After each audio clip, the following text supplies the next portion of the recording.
Much 8:32 right now. About 500 Hawaii National Guard, active duty soldiers and airmen are among those supporting recovery efforts on Maui. Annalisa Burgos got an exclusive tour of a command center in Kihei and saw their mission firsthand. She spoke with the group's commander, Brigadier General Stephen Logan.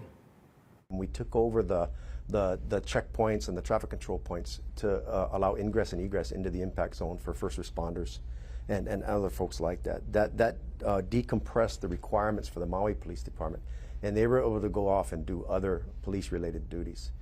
We have a specially trained unit here within the Hawaii National Guard called the Fatality Search and Rescue Team, and they have special training and special equipment, and they work side by side with the myriad of teams that came in from the mainland to help locate the fatalities that were within the impact zone, using upwards of 30 to 40 cadaver dogs to go and locate those remains, recover them, and turn them over to the Maui Police Department for further processing.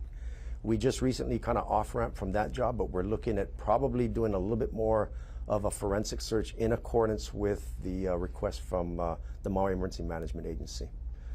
We also have, because wildland fires or brush fires were the original start of the fire, obviously, and the current impact zone that we have right now, we activated some troops that fly these heavy helicopters, and they can carry a water bucket that carries about 2,000 gallons. We have one here on Maui right now standing by because of the recent red flag warnings.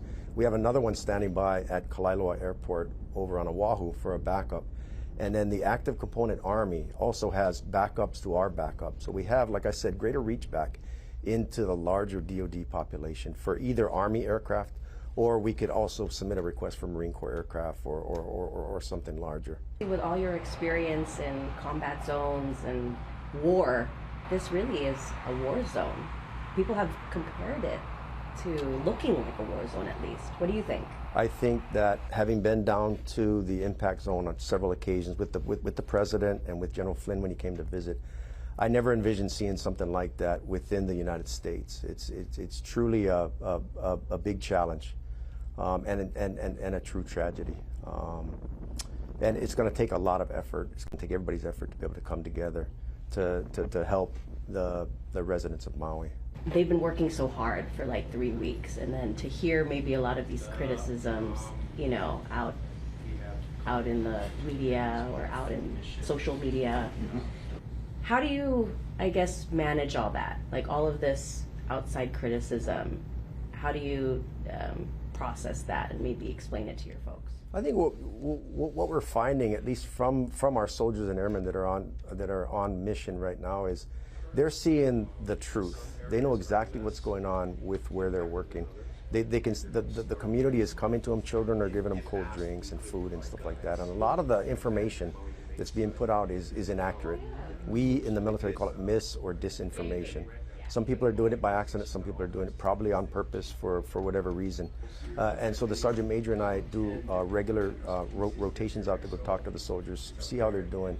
I think they're able to kind of cut through that because they can see the real world truth of what's going on out there right now. How long do you anticipate this mission to be?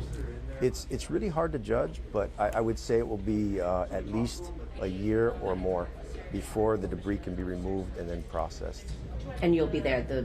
You expect JTF to be here throughout that whole time? The National Guard will be here as long as it takes.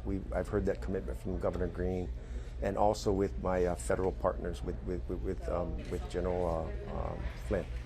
I'm not sure that we're going to stay in this exact status or this exact number of soldiers and airmen.